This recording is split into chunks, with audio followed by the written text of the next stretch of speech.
Hey, you two. Hey, Melissa. Hi. Hi, how are you guys? How are Good, you? how are you? Uh, let's see, we have 5 more minutes. I'm still, 2 more minutes. All right, I'm setting up.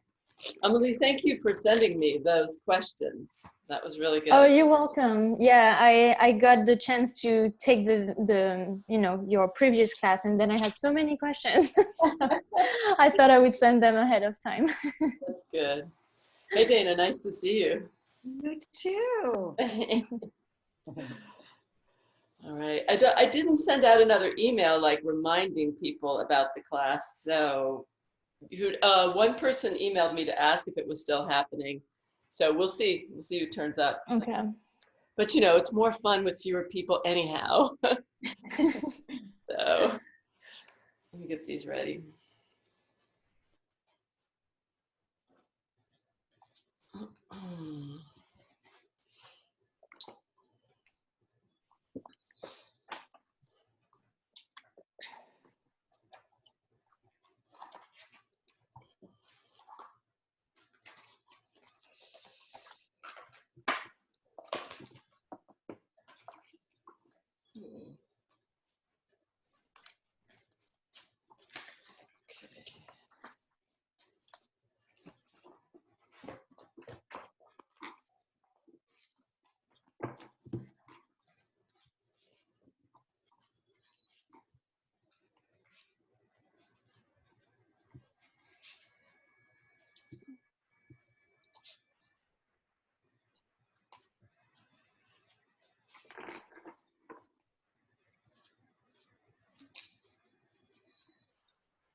Okay. All right. Hi. Hi, Sarah. Okay.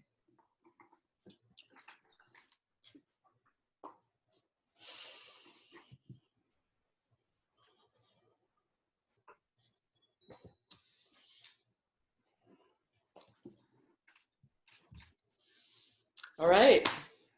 Um, so today we're going to look at the Minor Arcana cards, and also two people sent me questions, Amelie and uh, Tina. Tina, who I think she's in Norway or Sweden or somewhere where it's a very different time, so she may not join.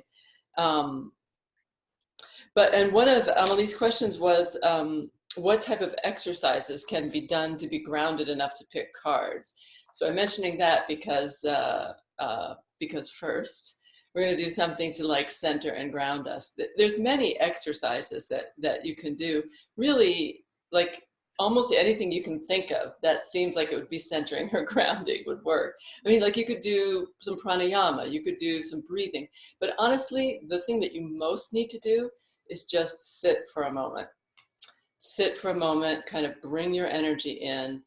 Imagine like a line of energy going up from the root chakra, from the base up to the top and back. A few breaths like that is really grounding. It can be also good to imagine like white light, kind of like a white light bath. The degree to which you want to the amount of centering that you do has an impact on how important you feel the reading is. So all of us have these moments where we're like, oh my God, what? Like, how am I supposed to think about this? I mean, then it can be better to just ground anyhow, because you're going to be, because you're going to get a response that speaks to, that has some relationship also to the franticness with which you approach the cards. Now, if you have a regular practice of sort of grounding or in some sort of communication with that side of yourself, you may get a message that helps you ground. So, and also I would say that I sometimes find, in terms of prior to doing readings, that just that, hey Audrey, that and hi Sarah, just the process of mixing the cards. Like when I mix the cards, I usually mix them in a pile. I don't like shuffle them like that, or like I do some of the like this, but mostly I mix them on the table. And that process of just mixing them can also be really centering. Like as you do it, you're sort of like thinking about, you know, what brought you to the cards, why you're there. And since I'm also doing that sometimes for clients, there's also both like the other person then, and so if you're doing a reading for another person, both of you are engaged in a process then and are beginning to kind of like put yourself in the same place to look at something. And you're sort of keying into the other person's energy. You're leaving yourself open. Prior to doing any reading, I mentioned last time, I say to myself a version of the it's a version of the Gayatri mantra.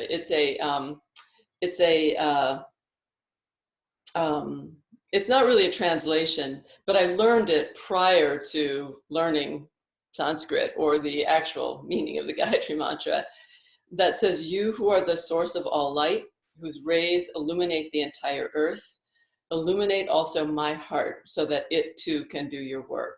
I say that to myself prior to any reading for anyone. I don't always say it to myself prior to doing a reading for myself, but that's because I don't count. But I definitely do that prior to any reading for anyone. And then another thing too is our field of awareness is much bigger than we think of it as. When we're talking to another person, we usually look at their eyes or their face, and we're focused on that as we communicate. But actually, our eyes can see a lot more. Like if you put your hands out, like the point at which your field of vision starts to be, you start to not be able to see is wide. So sometimes just what you want to do prior to doing a reading is you want to have that wide perspective. You want to be as if you are somebody else. This is something else I do prior to doing a reading for another person. Because when you approach a reading, you have your own stuff, like a reading for another person. Your own stuff comes into the picture. First, it's important to know what your own stuff is. So in order to do that, you have to imagine as if you are outside of yourself looking down, and you see, almost like seeing energetically, like your stuff, the stuff that you bring to the table. And then from that perspective, suddenly you can also see the other person. It's just a question of looking. But in order to look, you have to adjust your vision to see larger than just you would normally see, like looking at the other person. You don't really want to look at yourself or the other person. You want the bigger view. You want to see the whole picture. So any exercise, so the exercises that draw you in, that ground you and center you, help you approach it from a balanced position where you can accept whatever comes up. Like let's say you get you have to be prepared for an answer that you don't want. Anytime you approach a reading like really wanting a certain answer, 9 times out of 10 you're not going to get it. and so you have to be aware that you have to approach it being totally open to hearing whatever it is you're going to hear. So any exercise that helps you do that is a good one. And even the best exercise, like most of us have some practice of yoga, so we're going to do an Om prior to starting the full-on class, right, in a few minutes. I mean, but even the best exercise doesn't work unless you're aware of trying to it doesn't work as well unless you're aware of trying to put yourself into a place where when you're interested in what happens and you're open to having a bigger perspective than just looking at the problem that you're trying to solve, if you're reading for yourself, or if you're reading for another person, looking at the other person. So I would encourage you to try to read both for yourself and to practice with other people, because that can be a good experience. Most of the time when you get started, and sometimes even when you're not getting started, and you do a reading for somebody else and things come up that are, again, not what you really expected, or things that you don't know how to say or don't want to say, it's very important to go ahead and find a way to say it. Most of the time it will turn out to be right in a way that you didn't anticipate. And that's a really important lesson to say that. So the other reason I would encourage you to try doing readings for other people is often what will come up is also something that you need to hear. And or it will put into perspective something about yourself. There's an enormous amount that you learn for yourself from reading for other people. And then you also put yourself in the position of being an open channel for somebody else. And that's a really honored position. And just taking that position is has value. Okay, so let's take a deep breath in and let it out. And we'll do the one where we'll breathe in from the root chakra up to the top of the head and down. We'll do that 3 times together. In and down. That's also grounding. If you're sitting somewhere where your feet are touching the ground, imagine it coming up through your feet and up to the top.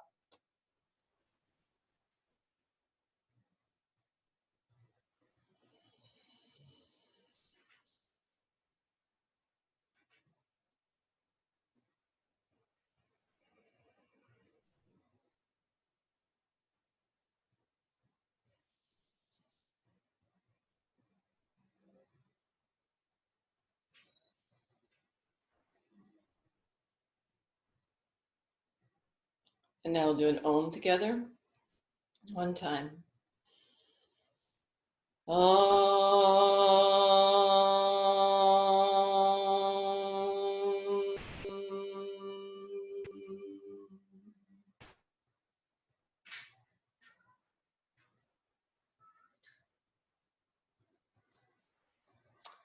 Okay.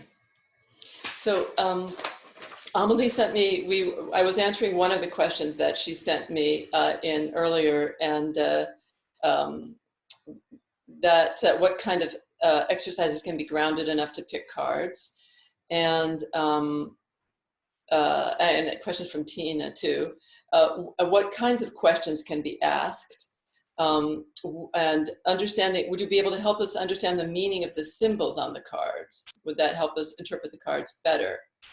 And then Tina asked, I have a hard time with combining the cards, putting together cards and finding a meaning that flows. I've been picking 1 card a day for some time now, but trying to like put 2 cards together or 3 cards together, which is also, do I have that? Amelie asked,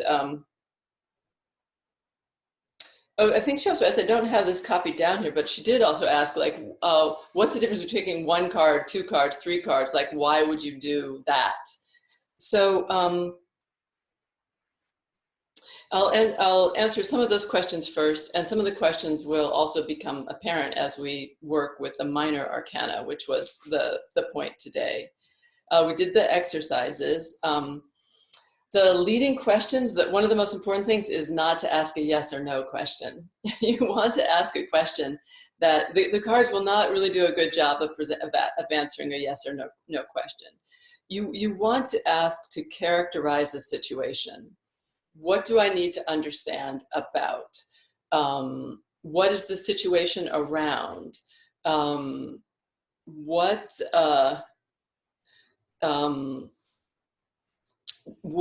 is the situation? And if you are wondering about taking a course of action, assume I take this course of action. What is the situation then? Or what is the situation separate from any course of action? What is the situation that I'm in right now? Learning how to ask questions that help you understand the answers is one of the most important parts of doing readings. And I mean, always a good question to start with, if you're just doing reading for yourself or someone else, is what do I need to know now? Like what is important to know about my situation? And then again, the process of mixing the cards, it definitely take the time that it takes to mix the cards, because all those ideas that come up in your head as you're mixing, like, you know, you're reading about your relationship with somebody, and you think about like the last thing you said to them, or what they said to you, or your history with them. All these things come up, and the point at which you decide you've thought enough, that's a significant point. And then that's the type of question. So the difference between 1, 2, and 3 kind of depends upon, I mean, any type of, the type of reading that you decide to do depends upon, you know, the amount of time you have, where it is. Like, so for example, many times the first reading could be a full layout, like of 10 cards, a Celtic cross. Some people, when they do and then let's say there's additional questions, you could pick one card to tell you something about an additional situation. Sometimes when people pick just 3 cards, there's like the first one's the past in relationship to it. The second one is the present, and the third is the future, assuming that all things are equal. But there's other meanings given to picking 3 cards too. They can be, you know, what's known, what's, you know, what's under the surface, and what's not yet to be known. You can really assign any meaning you want, but more to the point is what Tina's question was, which is about reading groups of cards together. And that is a skill that happens over time as you get to know the cards, but it's also a skill that has to do with your being open to what your intuition tells you. Most of the time, the major card, the Major Arcana card, is sort of the primary card that gives you the bigger picture image of what's going on. And the Minor Arcana cards, which we're going to start talking about, tells you more the events or circumstances or things that are happening. So for example, if you get the Sun and the 3 of Swords, the Sun is, you know, probably the most fortuitous card to get in the deck. And the 3 of Swords shows us sorrow. Usually it's it's something that makes you cry. There's a kind of healing quality to the crying of the 3 of Swords. It's not like the enduring pain forever. It's something that is like a sharp pain that gets you and you cry, but it also like cleanses in a certain way. So even in the best of times, things happen that make us cry. It's like that. So any questions so far from anybody? Yeah, based on what you just said, so do you always separate the major and the minor arcanas? Because like that's what you kind of walked us through last time, but I've heard people who just mix all the cards, and so what I you're mix all the saying. cards together. I always. Oh, okay. You never separate. Never separate. Oh, okay. Yeah. The separating them is only to learn them, and Okay. then you would just like sometimes people learn the tarot first by dealing just with the Major Arcana cards. In Italy, I mean, I haven't been to Italy for a while, but it used to be that and I'm not about to go,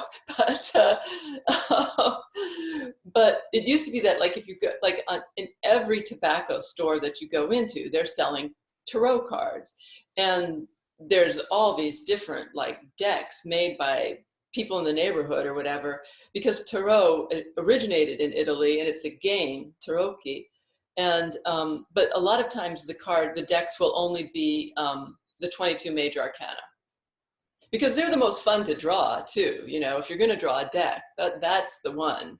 Those are the cards that they're the most powerful. So a lot of times people will learn, and a friend of mine in New York who does readings, she does she does readings for a restaurant, and she does a 3-card spread that's only the Major Arcana, because, you know, she's doing a lot of readings one after the other, you know, but so they just serve as a jumping off place, really, the cards anyhow. So any more questions? I do. Yeah. So if you're pulling a card every day and it's coming up minor Mm-hmm. arcana. Does that mean it's a minor issue, or? It means your life doesn't matter. No, I'm just kidding. Well, I know that, but should I pull until I get, yeah, or is it just like?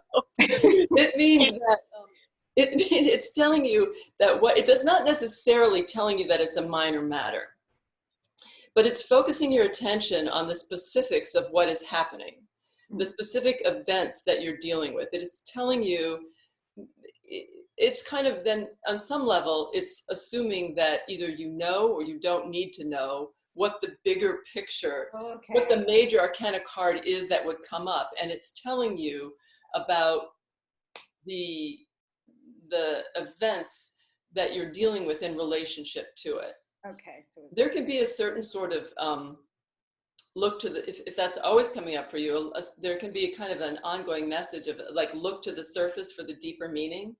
okay. You know, Mhm. that like the actual events that are happening in your life require your attention, and in those actual events lies the bigger picture that you're trying to understand. Mhm. So, anybody else? And I would encourage you, send me your questions, because it's good to know.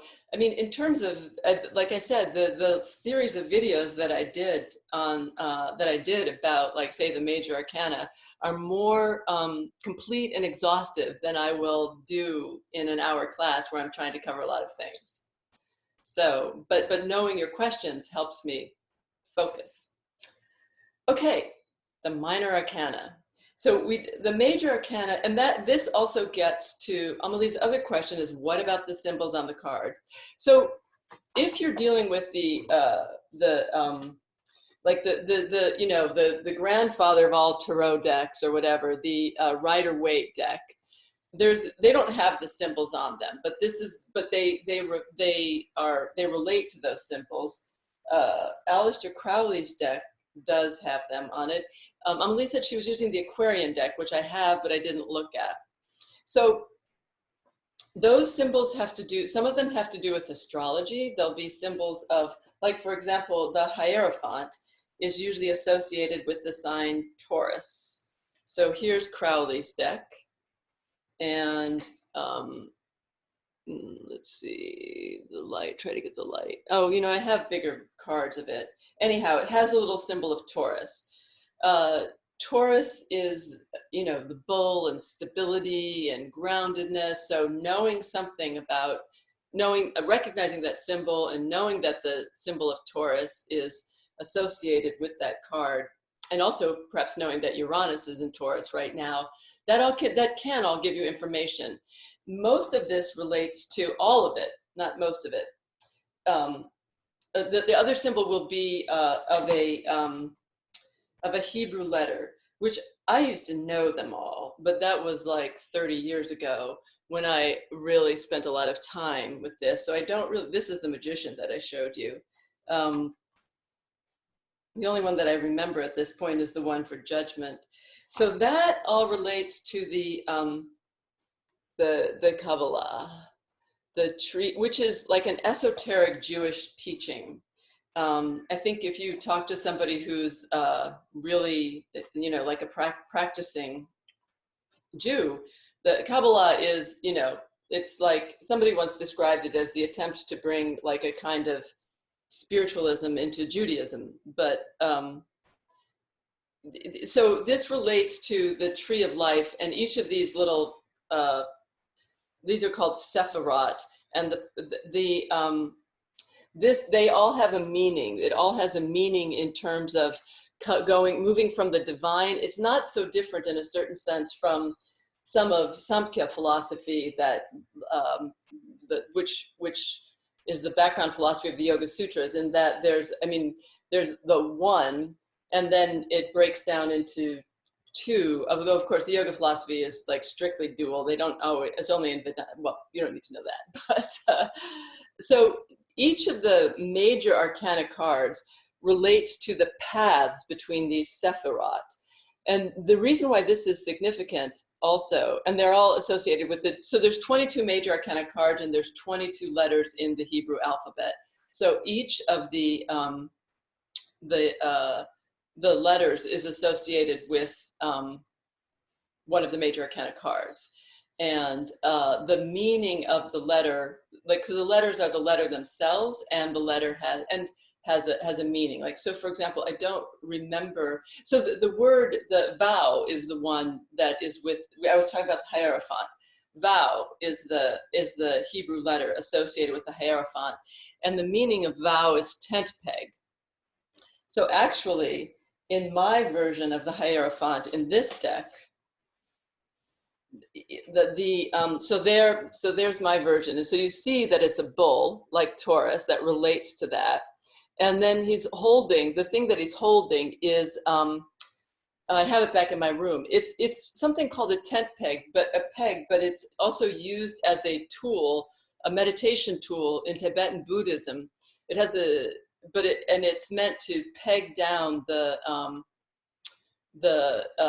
like boredom, anger, and I'm not sure, there's like 3 major, not so much sins as problems.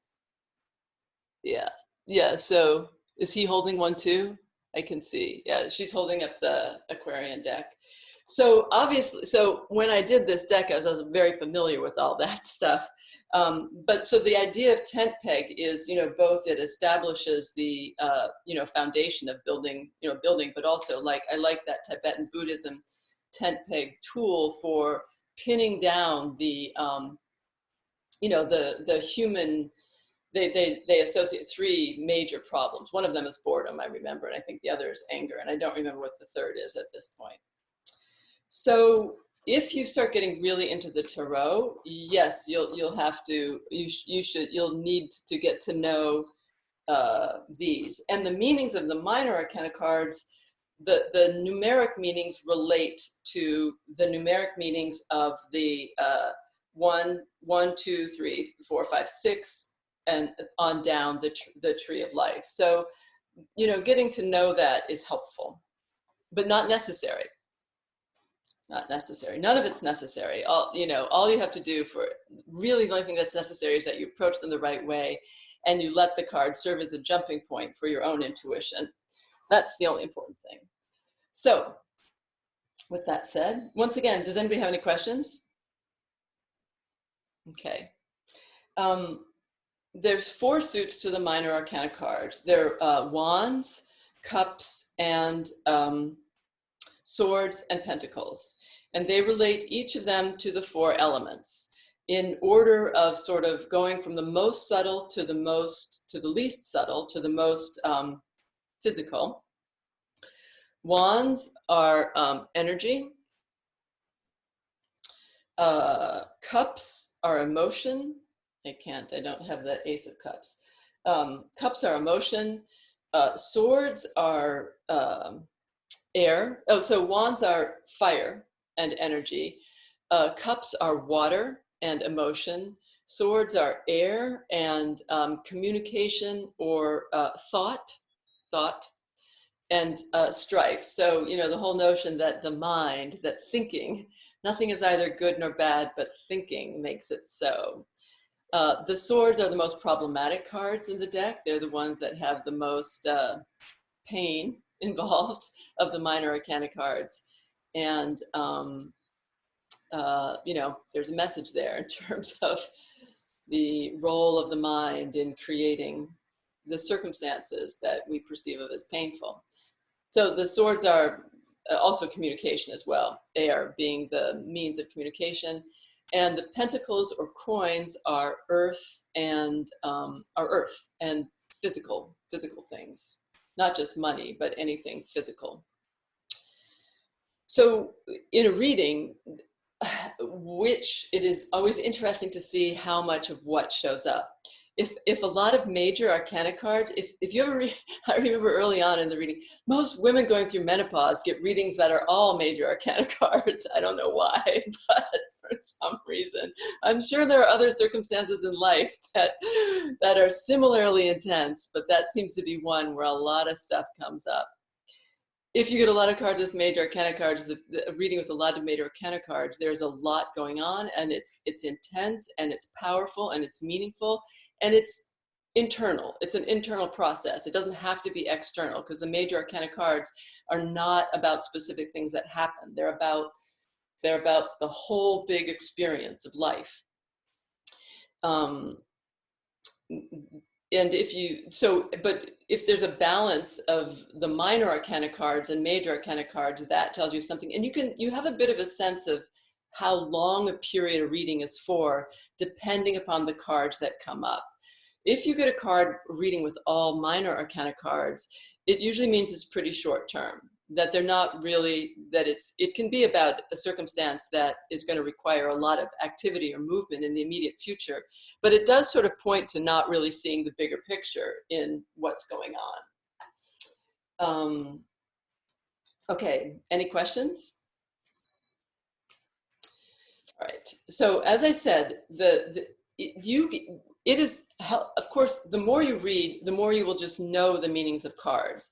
If you have a deck that has pictures for each of the minor arcana cards, this is one of my decks, like this is the Two of Cups. Nobody's going to have a hard time figuring out what that's about.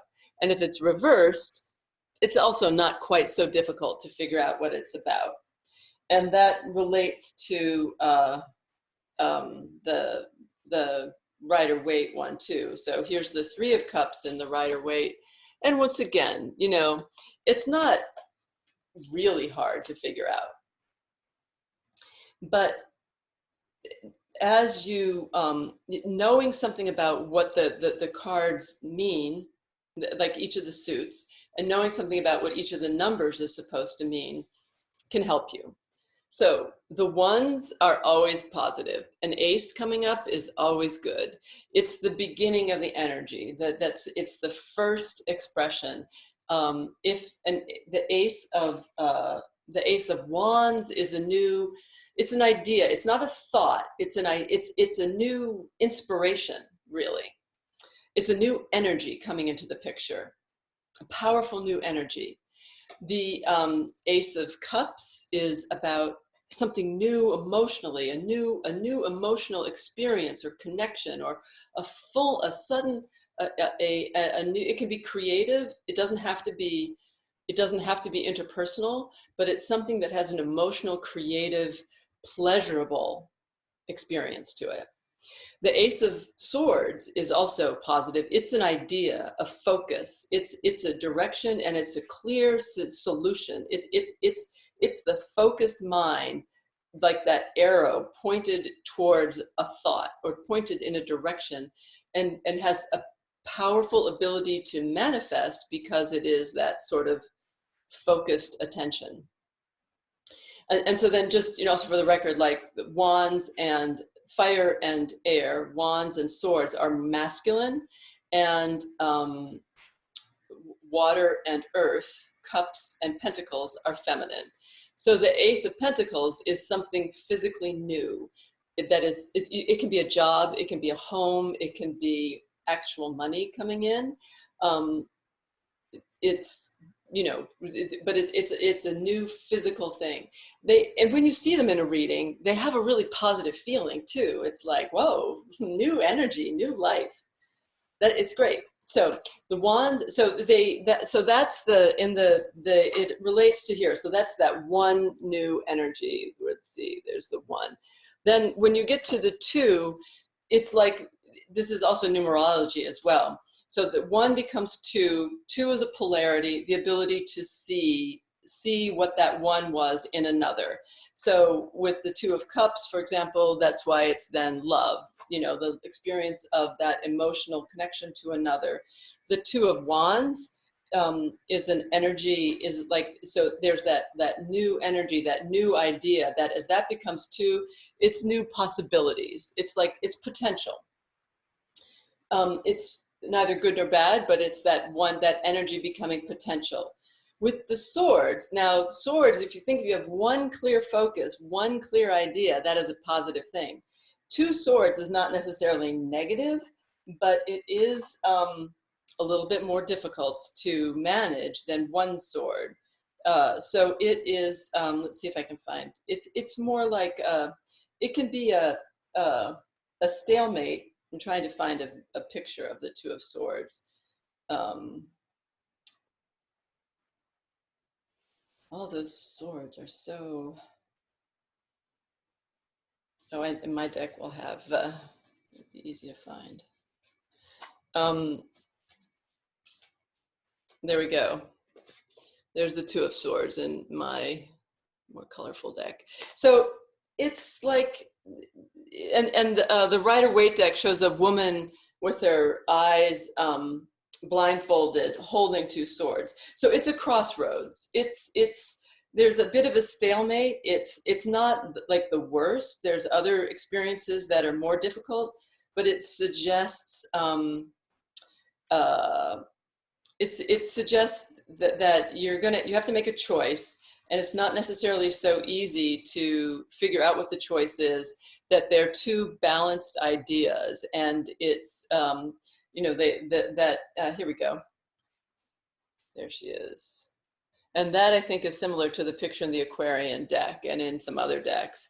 It's like, and so you see she's got the water behind her. It's a little bit like, as you try to think it through, you can be like, not, you have to access that intuitive watery side, but you're not tending to access it because you're trying to think it through, and it's difficult to think through. So that's two. And then the Two of Pentacles shows a man juggling most of the time. So that's two things. Like most of the time that shows us circumstances in which you're juggling two things, which is not the worst kind of juggling to be doing, but having to manage two different solid things. For example, let's say like a kid having a baby, for example, could be represented by any of the aces, probably not the Ace of Swords. But if you have two kids, you have to like juggle the attention, that kind of thing. So the Three is the first expression of, so the One is the first energy, Two is the polarity where it can then see itself, Three is the first shape. So that is kind of like the pure first form of each of the energy. So with Wands, you have it's the energy of the new inspiration, then it becomes potential. And then the Three of Wands is, this one doesn't make, the Three of Wands is more like right work, right energy, right use of energy. When the Three of Wands comes up in a reading, it's sort of like the person is doing the thing that is right for them. And again, this is in a particular circumstance because it's a wand. Sometimes it comes up when someone's work is right. Sometimes when it comes up when they're sort of doing the right thing in some sort of general situation. And if it comes up reversed, they're not doing quite the right thing. It can be like work that's not really asking quite the right thing of you. The Three of Cups is, that was the one with the three pictures. Sometimes it's a family, but it's a happy situation with three people. The Three of Swords is the card that I mentioned that has the heart with the three swords through it. It's, here we go. The Three of Swords is sorrow. And the Three of Coins is work. And it's a satisfying feeling of work. The Three of Coins is the sense of being able to work and do the work that's right for you and accomplish work. It's a nice card too. It's a really like sort of understated but positive card coming up, generally speaking. So that's the Three. So then you get into Four. So Four is the grounding. Four is where you develop stability. Fours are, and so the Four of Wands is, the Four of Wands is kind of like a resting place. The Four of Wands is a positive card, but it's not a place that you can stay. It's, it shows in the Rider-Waite, which again, the reason I show the Rider-Waite is because that's the one that really influenced most decks that are around of any sort.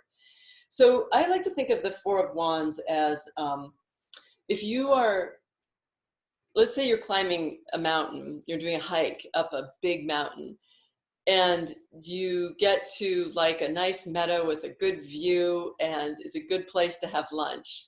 That's the Four of Wands. It's a good place to rest, to have lunch, to enjoy yourself, to relax for a little while. It's pleasurable, but you can't stay there. You know, You have to keep going. The Four of Swords has two different interpretations that come up. It's kind of like a doubling of the circumstance of the Two of Swords. So it can be a truce, a compromise, the circumstance where, like that they say about a good compromise, is that everyone is unhappy. So in that sense, and it can also be the Rider-Waite version shows a person that looks like a sarcophagus or whatever. It's a person alone. So usually, I find that it often has both meanings when it comes up. It can have one or the other or both. It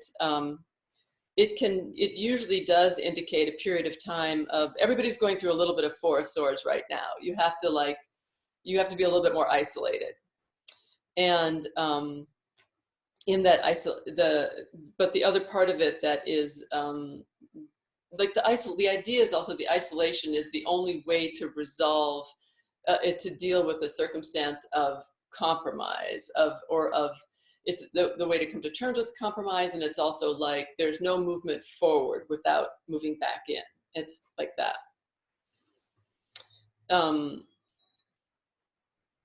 So it's a safe enough, it too, like the Four of Wands, is a safe enough place, but is not a place that it is a place to be for a while. I forgot the Four of Cups. The Four of Cups is an interesting card. So the Three of Cups was really happy. All the cups up to this point were happy. The Two of Cups was happy. The Three were the three people. Here's the three people there, like having a good time. The Four of Cups in the Rider-Waite version, let's see if it shows a man sitting under a tree looking somewhat disconsolately at three cups on the ground in front of him, while a third cup is held by a hand in the air. Here we go. There we go. But he's not seeing it.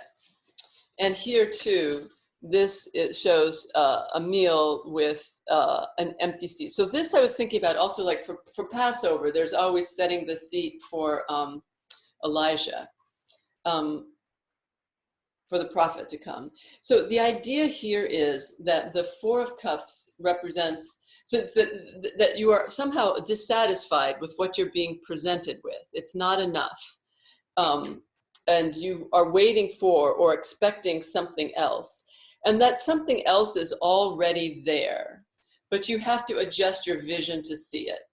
So here he's not seeing the magic cup. And here, like the prophet is there. You know, you set the place for Elijah, but it's not like literally Elijah is going to show. Elijah is there. It's the spirit that you are inviting into your experience, not the actual person. So with the Four of Cups, there's always the sense that the Four of Cups has that like, there's something that you're missing here. You feel like you're missing something, but what you feel like you're missing is there. You just have to adjust your vision. Now, with the Four of Cups reversed, I often find that sometimes the answer is like, you know, there's nothing, there's not some magic answer here that you are missing. You're seeing things things are as they are. This is what you would expect. This is just as you would expect it to be. And it's neither good nor bad, but as it is, things are as they are. The fives of all, and I forgot the four of coins is, so the Four of Coins, so coins is earth, and four is stability. So the Four of Coins, your idea of whether it's a good or bad card really depends upon everything else that's coming up around it. Because the earth is, again, has a tendency to want to be stable, and fours are as stable as you get.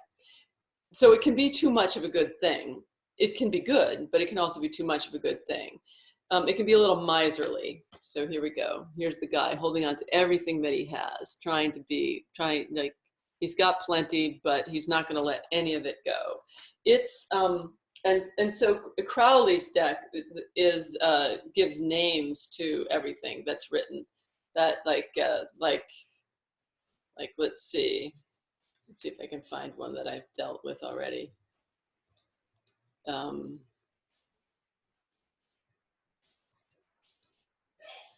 Sometimes the names are a little bit well. So for example, he calls the Two of Swords peace. Which is another, it's not a bad, the Two of Swords is not necessarily bad. It is a, and so he calls the Four of Coins power. So there is a power to it because there's a strength. It's like a fortress. It is literally a fortress. Four things define a fortress, four poles, four blocks.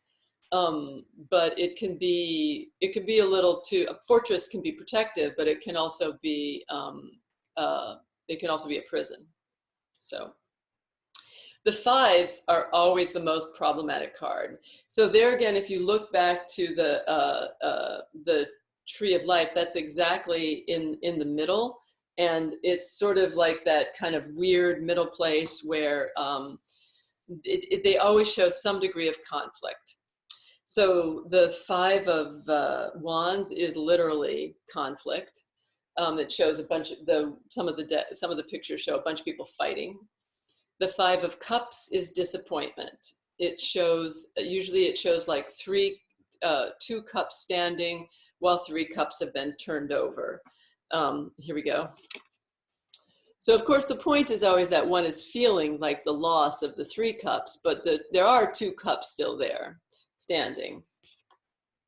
The Five of Swords is defeat. Let's see if I can show a picture of that. The Five of Pentacles is loss, or here's one Five of Pentacles. It's usually shows some sort of physical loss. Again, with most of them, there's the sense that it doesn't have to be that bad. Like here, there's these 2 people going by the church window, and they're clearly, in a bad way. But there is like that, the church theoretically should be open for all. And here's the Rider-Waite Five of Cups. And here's the Five of Wands, which you see it's a big like mess. And let's see if I can find the Five of Swords quickly. Bunch of swords. No, I don't think so. Okay, so then the Five of, okay, so that's the fives. So the fives are probably the most problematic or stressful of any of the cards. The sixes are the most positive. So again, if you think of it like the best situation, there's the beginning. Beginnings always feel really good. That's the ace. Then if you think of the fives, are the sixes would be the beginning of the move up towards the peak experience of the 10. So the 10 is going to be the top experience, but the peak experience is actually honestly never as exciting as the feeling that you are moving towards the peak experience. It's always that sense of beginning on like beginning the ride, beginning the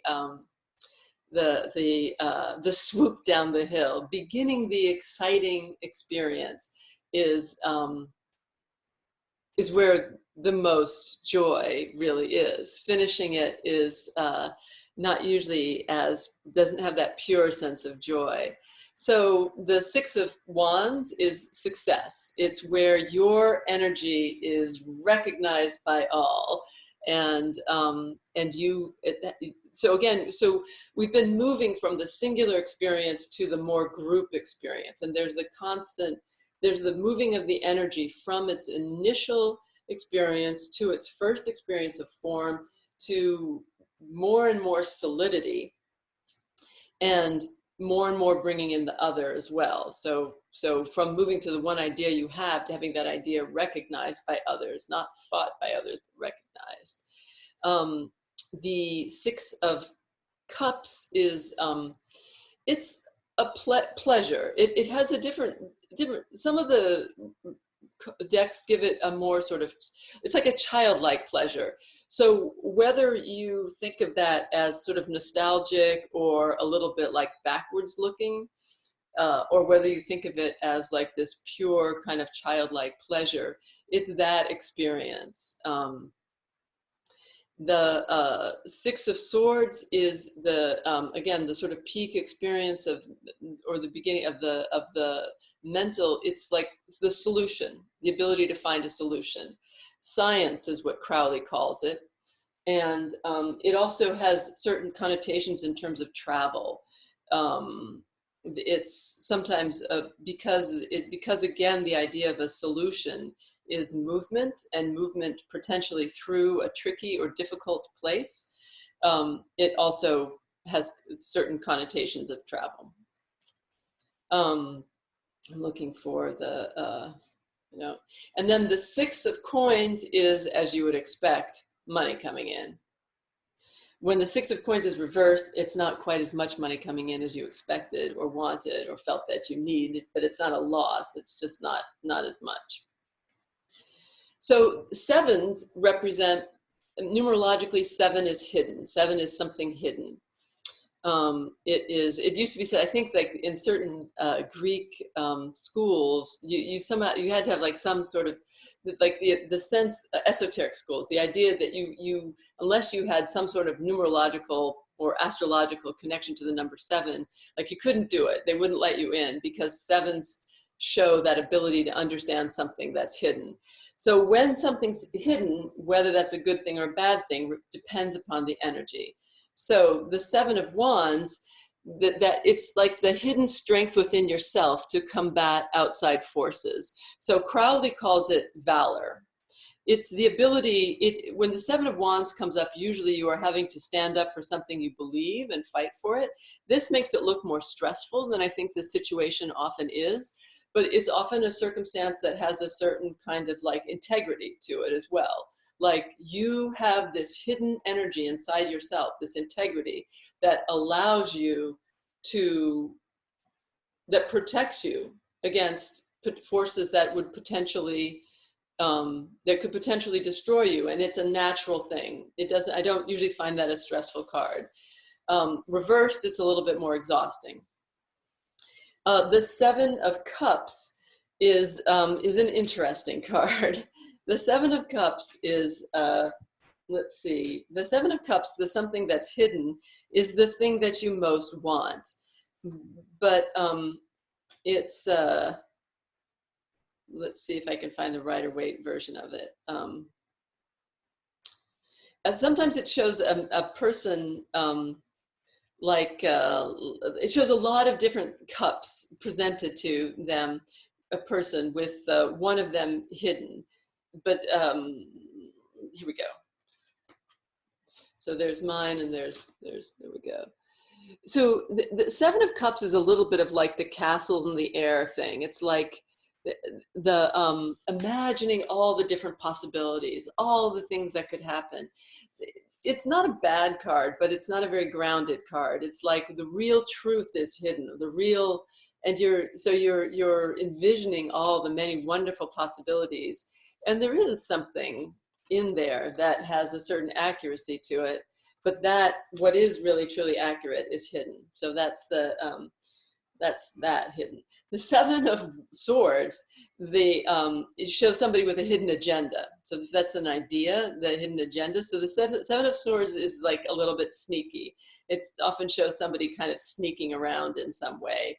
But it is, theoretically, the 7 of Swords, a hidden idea, doesn't have to be bad. But again, it's like, sometimes when the 7 of Swords comes up and you're asking a question, it's a little bit of a like, what are you really asking? What is it that you really want to know? Or what are you, if you're asking for yourself, like, are you really being honest with yourself? Are you Are you like trying to pretend that you're thinking about one thing when really what you want to know is something else?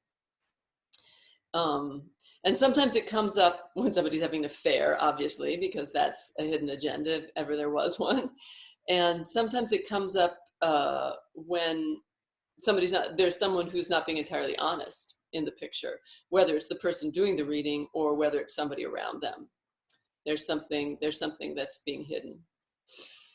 And the Seven of Coins is, it's like the harvest is hidden. It's sort of like an insufficient harvest. Crowley calls it failure, but it's more like the results aren't coming in as strongly as you would like. And it may mean that it will be longer. It's one of my friends calls it the flat tire card, that like, you know, you've got something to deal with. It's going to take you longer to get there than you wanted. But I like to think of it like, you know, sort of, it feels like an insufficient harvest, but it's, yeah, so like, and also here he is like just planting, like doing the hard work of planting it, but nothing's coming up yet, you know. So eights are a certain kind of like more like, it's like the four doubled, so a certain kind of culmination of that experience, although that doesn't make sense in terms of the Eight of Wands. The Eight of Wands shows something unexpected happening. It often shows like a rain of wands, rain as in they're raining down. The Eight of Cups is usually like the need to walk away from something. The Eight of Swords shows is again, you're getting that mental energy is stuck. It shows somebody stuck. Usually there's the idea that it's just your mind that has you stuck. You could unstick yourself, but the feeling of being stuck. And the Eight of Pentacles is a positive card, the Eight of Coins. It shows like if the Three of Pentacles is like the apprentice, the satisfying apprentice feeling in terms of work, the Eight of Pentacles is like the journeyman. It's somebody who is good at their work and is reaching a certain kind of mastery. It's kind of like the I Ching gradual progress too, which is like, you know, the steady growth as expected, right? And I see that I'm trying to hurry because we're getting through. Nines are almost the culmination, and the nines are good where the card is good, and less. So the wands energy becomes, generally speaking, less good past as it gets towards the end. The Nine of Wands it's not bad, but it's sort of like where the Seven of Wands, you have this like hidden thing that's helping you against everything else. With the Nine of Wands, there can be more of a sense of like, I have to protect myself against everything else. The good aspect of the Nine of Wands can be like a kind of getting out and about and looking, like a little bit of like, and trying to find out, exploring. The Nine of Cups is a wish fulfillment card. Usually it shows a happy social circumstance, but like I said, it's also a kind of like, when it shows up, it's a little bit of like, you can have what you want. The Nine of Swords, we're getting towards the top of the experience of strife. And so that shows anxiety. The Nine of Coins is it's a really positive card, and it usually shows like a woman happy alone in a garden that, you know, she looks well off.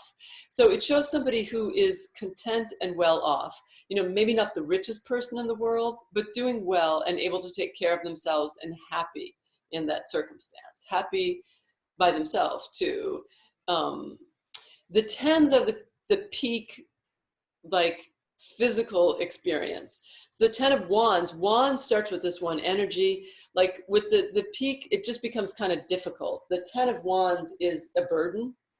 It can be the burden, the last burden that you do before you can set it down and you're done. But it's definitely hard work. The Ten of Cups is the full family, you know, happily ever after, mother, father, kids, as if that ever meant happily ever after. But that's the 10 of Wands. The 10 of Swords is like, usually shows the ending. It shows like a person stabbed in the back and all that. It's an ending. It's an ending. And the 10 of the 10 of coins is similar to the 10 of cups in that it shows a happy family experience. It has a little bit more to do with the physical comfort of the family and the sense of ancestry, as opposed to just the emotional experience. But it's more about the physical circumstances of a family together, as opposed to just that like happy family joy experience. Right, we have a little bit more time. What questions do you have? Any questions? Yeah. Oh, Audrey, you have to turn your sound on. I can't hear you. Wait just a sec, let me unmute you. I got it. Thank you. Can you hear me now? Yep. Oh, okay. You went a little fast because I'm a newbie here, but what was the 9 and what was the 10? Because you went right into wands and the breakdown, but I didn't really know what the 9s meant or the 10s meant. So the 10 is the full expression of the material reality. Full expression? Full expression of the material reality of the element. So we're talking about the 4 elements. They're moving from the idea of that element, from the most subtle to the most manifested. The 10 is the manifestation. So the 10s tend to be more positive. The feminine energy being the manifested energy, the manifested suits, the manifested earth and water are the feminine. They are more positive than the masculine, which tends to be more the energizing. So the manifestation, the 10 energy, is better suited to the feminine energy of water and earth. So the water and earth are both positive, and they both relate to family or home experiences. Happy family home, successful, comfortable family home. The 10, the full manifestation of the energetic experience is kind of effort or work, or Crowley calls it oppression. Those are the wands, the fire energy.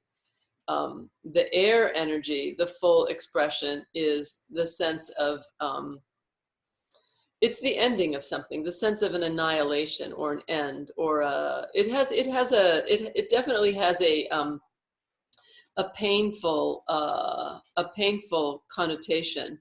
Although, so the 9 of Swords is anxiety. I'm talking more about the 10s. The 10s, I actually kind of like my version because it implies a spiritual aspect to it as well, even though it is also clearly there's a sacrifice happening here. But many of the versions of it relate to so here's the 9 in the Rider-Waite. There's again that person, and there's the 10. There's a man with the 10 swords in his back. So it's not it's like if that card and the death card both come up in a reading, you know that's a pretty intense ending of something. 9s are like the step before full manifestation, really. There's a kind of symmetry to the 9. It's so in most instances, it's only with the 9 of Swords is it really truly negative. There's a kind of, 9 in numerology is the peak, because numerology just goes 1 through 9. So there's a certain fullness to 9, but also has the benefit of being, again, sort of that one step before being full. It still has a connection to energy. So that's where, like the 9 of Coins, for example, is having enough to be happy and satisfied and comfortable. And it has the 9 of the Nine of Swords, for example, the person isn't being stabbed in the back. They're afraid of being stabbed in the back like that. Anxiety. Okay. And the Nine of the Nine of Cups is is, like I said, a wish fulfillment, and also has a certain sort of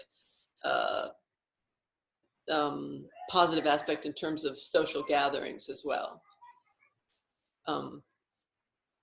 And so this will also be, I'll send out the link. I'll post this on YouTube, so you can watch it again and skim over the parts that you don't need. Thank you. Any other questions? Yeah. Yes. Amanda, let's see. Yeah, Are you?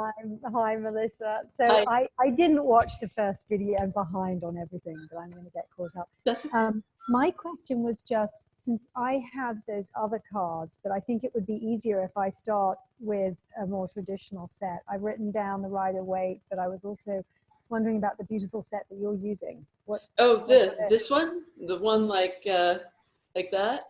Yeah. Yeah, that's this is mine, and email me and I'll. This is one of my decks. Yeah. Really? Oh, yeah. Cool. Okay. So I have copies of it. I can sell you a copy of it. Oh, that'd be great. Okay, good. Yeah, I love it. That deck, the two decks that I made and that have been published are that deck and this deck too. Oh, that's beautiful too. But this deck doesn't. This is a hard one to learn on. Okay. Because it doesn't have it doesn't have pictures that tell you what the cards mean. Right. Okay. That, I mean, the Minor Arcana I need to baby steps. Yeah. No, nobody. I had my first deck, as I said, was this deck. And it's like, I think I was 8 when I got it, and I was like, what am I supposed to do with this? Right. Yeah. So can I just ask you one question quickly about historically, because you mentioned that the Italian cards of Tarocchi have only 22, so they only have the Major Arcana, or is that just the ones that are sold in the just in the game itself has more has the whole 72 cards. Yeah. But when you in the corner tobacco stores, you can find both full decks, and you find a lot of ones of just the 22 cards. Right. Okay. So, and some artist versions of the Tarot only have the 22 Major Arcana cards. So. Thank you. That's great. All right. Anybody else? All right. Email me with any questions, and see you guys next week. Yes. Super. Thank you. Right. Thanks, Be Melissa. well. Everyone be safe and well and healthy, please. Thank you. Yes. Yes. Thank you. Thank you. Bye. Bye.